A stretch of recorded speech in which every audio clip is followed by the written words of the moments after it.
Good evening and welcome to another edition of the curriculum where we talk education. Our districts in Ghana are not the same. They differ in endowment of natural resources, potentials, strengths and challenges. In this way, applicable education must guide such efforts accordingly to ensure that each district's resources and potentials are maximized. Tonight, we discuss the issue of decentralization of the school curriculum in relevance to deprived communities. We're happy to be joined in the studio by three personalities who all have love for education. At one point in time, they have been teachers, and some of them are still teaching right now. Moses Avutor is an educationist from Cape Coast. Mr. Avutor, you're welcome. Thank you. Next to Mr. Avutor, I have Nana Amba Eyiaba, Krontihemaa, Ogua traditional area. Nana, you're welcome. Thank you very much. Next to Nana, I have a familiar face, Haffar, who is the founder of the Gifted and Talented Educational Institute here in Accra. Mr. Haffar, you're welcome. Thank you. Listeners, viewers, this program is coming to us by courtesy of Star Ghana, Strengthening Transparency, Accountability, Responsiveness Ghana. Remember, you can join us in the discussion sometime along the show. Our lines will be opened. Social media can join the discussion as we roll. The number to send a WhatsApp message to is 0505-311-879. Twitter, you can also join us. Follow our handle at CurriculumGH. Now, let's start with a question for you, Mr. Haffar. Since you have been with us on this program already, I'll start with you.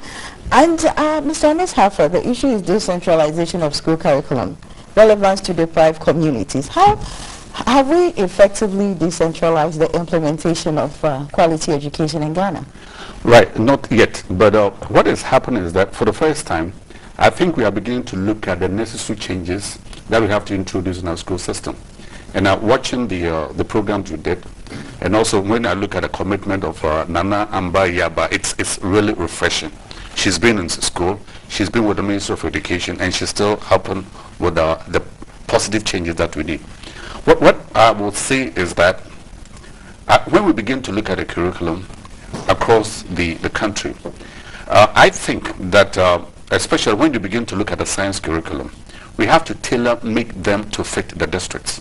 And by that, what I mean is that if you are teaching a science project in Accra, it cannot be, or it does not necessarily have to be the same as a science project that you do in the north. For example, again, looking at the curriculum and the changes that will be important for the deprived communities. You know, what I've seen in the north, for example, is that we have young people sitting in classrooms, but then we have cotton growing everywhere.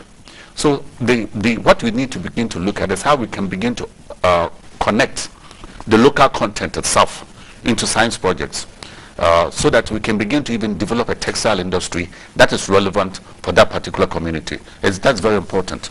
And also, as we begin to descend, you know, I've done trips across the country in a low-flying plane, and then you can see the nature of land that we have. For example, by the riverbanks, why don't we begin to, for the science projects, develop, let's say, fishery projects there? The last time I heard, we're importing tilapia from China. You know, these are things that we have to begin to look at because we want to really begin to energize the whole school system. We have to begin to develop a sense of purpose so that when teachers are going to work, they realize that there's something that's substantial in what you're doing. When the children are going to school, they realize that there are things that have to be done. Now, the point that I will make is that we always, in our education system now, always start from the abstract, and we never get into the concrete. And there are repercussions for that. In other words, it's very difficult to teach children abstractions. However, if we start with the concrete, then we can move from the concrete into the abstraction.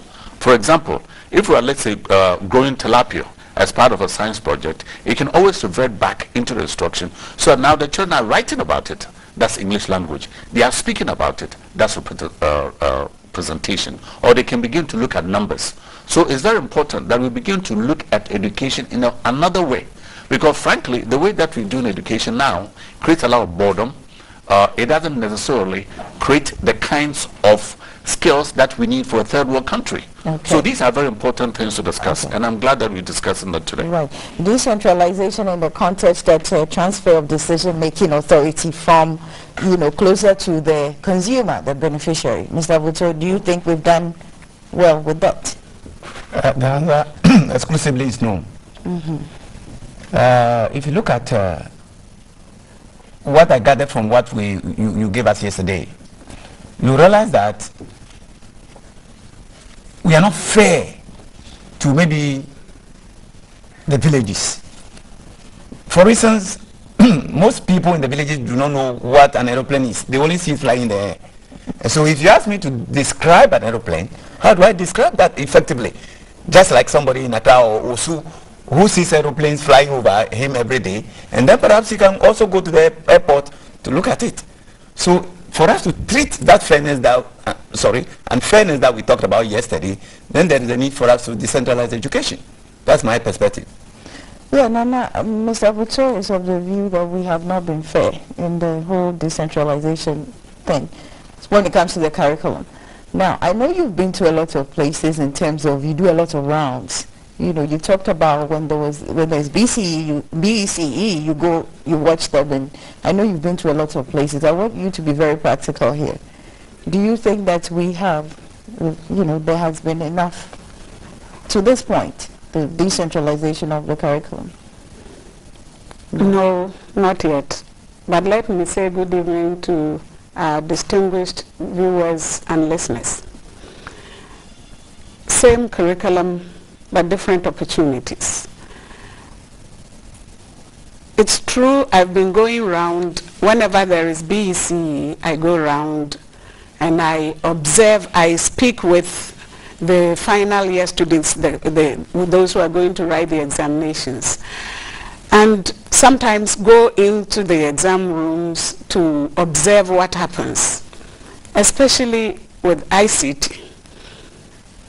I see that almost invariably all the time those people in the rural communities just get up early and walk away, not because they had finished answering the questions, but it's because they could not do the test. Because some hadn't seen the computer before, some hadn't touched the mouse before, and sometimes somebody thinks the mouse is the animal or the creature mouse, not ICT mouse. So it's not fair. We haven't gotten there yet. Okay. Decentralization is necessary, but I must question that it's not the panacea, because it has its own challenges too. Thank you for raising that point, because I was going to go to the issue of what is our challenge, or what are our challenges, Mr. Haffar, for which is making Ghana not get to that point of being able to make a flexible curriculum, for example. Well, I think we haven't thought about it. Okay. Because frankly it's time. We've been independent since 1957. It's time. But one of the most depressing things that I've seen in the regions is that there's a huge disconnect between what the local community needs and also what is being taught in the classrooms. Now that is very important, because frankly the time has come where I think every district should be self-sustaining in some way. And self-sustaining meaning that the young people should feel like they are going into the classrooms to do something that's very substantial to them. Again, Nana is talking about the computers, and you also have to begin to understand, computer technology is one of the key things that we have to begin to introduce.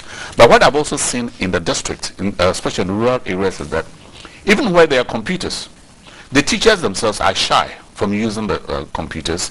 The heads themselves have gone to places where you almost have to plead with them that the children are capable of using the computers and being useful. Now that's for those who don't have them. For those who don't have them, that's for those who do have them. For those who don't have them, I think the time has come now to begin to introduce these things in the classroom, because computers are the key. It doesn't really matter what it is that you're doing at the district level. Somewhere along the line, if you have to come back to a classroom after you've been to a field, for example, and I think field work is very important for science education. But when you come back, you have to begin to work on the computers. If there are particular kinds of things that children have to write in relation to what it is that they've done, computers help a lot. I mean, frankly, I don't know what I would do now, writing a column every week for the graphic if I don't have computers. Children need the same thing too. The other thing is that is the motivating factor for them to get in.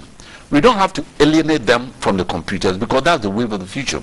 What we have to understand is that even though we have a Ghanaian child in a deprived area, their competitors, frankly, are those in Finland, there are those in Germany, there are those in Switzerland, and that sort of thing. And at the end of the day... How is that? Because, now this is what I'm saying, at the end of the day, when there are huge projects to be done in Ghana, invariably, we bring more qualified people from outside. Okay. That means we are not making use of the mental capital that we have in this country. And what I keep saying is this: the mental ability of a child in a rural area is no different from the cognitive ability of a child in Iceland, but it's how we raise them. That part of it is very, very important to me, in the sense that, one, we want to be sure that where the children are, they are safe. That is why I'm always leery when it comes to situations where up to now our schools sit in dust because it's not safe. That's one. And number two, we have to help our young people to develop their confidence. That is very important. As Nana was saying, if a kid looks at in an exam situation, there's a question that they have to ask about computers, and they walk out. I mean, that is really a failure. Not on the child because they are being victimized. It's a failure on the part of the huge body that is supposed to organize education in this country. Okay. But then these people are supposed to be qualified to do these things. We have massive degrees in this country. We have massive titles in this country, but it doesn't translate into anything that is substantial for our children. And that is the crux of the matter. And the word, Mr. Haffar, you used was a disconnect between the actuality as in what is being taught and how it's been implemented in terms of the output. After you learn, results must show. And there's a disconnect, then there's a problem. You have a computer, you can't use it. You don't have it, and you have it, but you can't even use it. And then you don't have it at all. It's two things that are going back. Anyway, so how do we overcome? I want you to start with this before I go to Mr. Avutor. So how do we overcome these challenges as a way forward for Ghana, Mr. One of the first things that we have to do, again, I point this out. What is the purpose of our education? You see, the BECE is a very good barometer. It begins to establish the nature of the quality of education that we need to have in this country. And invariably, there are so many failures in it. But the failures are not because our children are failing. They are failing because the system itself is dysfunctional. But I'll tell you, the same places where children are failing, if we were to shift the methodology or to shift the content of the instruction itself, you realize that they can be more hands-on. And when people are hands-on, they pass. Yeah. Because it's a practical thing. They have an emotional investment to what it is that they are saying. But no, I don't see how kids can have emotional investment if all they're doing is copy notes on a blackboard, copying it back into the exercise books, and then copying them back into the text answer sheets. Those days are gone. People don't do that anymore. So I don't see how we continue to do the same thing. We are getting the wrong results, but we keep doing the same thing. This dialogue must continue because, look, 50% of the young people in this country are education age. But then we have them on the streets, and nobody seems to worry about it.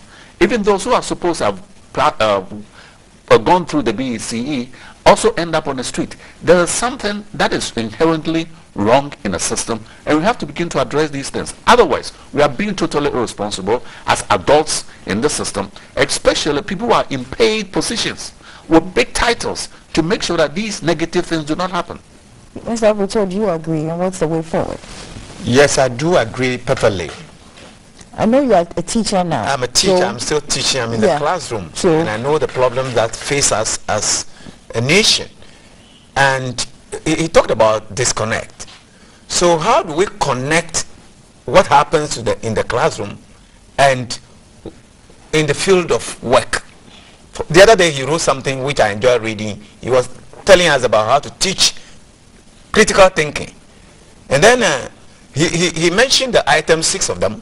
And then he says, whatever we learn, there is an application. And so if I'm learning something, how do I apply that to my benefit as an individual and to the nation as a whole? And even that's why he's saying also we need to tailor the education to the district. For instance, he's mentioning science. if it is science that we, if for instance, in the, what are they? In the forest areas, we can get palm trees, and we're going to do weaving. But we're going to the north, it's the same weaving we're going to do, right. But we can't get the palm trees, so there wouldn't be the use of palm fronds. We need the grasses to be able to do the weaving. Exactly. And at the end of it all, we all realize what weaving. So education, it should be tailored with the, we should connect education to what we'll be doing after the whole process. And then again, the teacher factor is also very important here. We should look at how we train our teachers. For instance, currently, for me, it is only certificate that all of us are aspiring to obtain, and whether that certificate changes or brings the change we want to actually get is a different thing altogether. So the teacher factor is equally important. We need to look at that also exclusively. And I just think that the whole thing, the curriculum is just tailored to poor pass. It doesn't do anything else. True purpose. We're not thinking about what am I going to do in future. What am I, because I know in other places, other developed countries, other places, there's a way for a child to be able to envisage and say, I want to be this, I want to be that. Sometimes even before the child turns, I believe, 6 or something, the child already starts saying, I want to be president of something, but I don't think that we have that. What is it? Is it the curriculum? Is it a cultural thing? What is it? You see, we're talking about education here, and quality education. Right. We have to think about so many different things.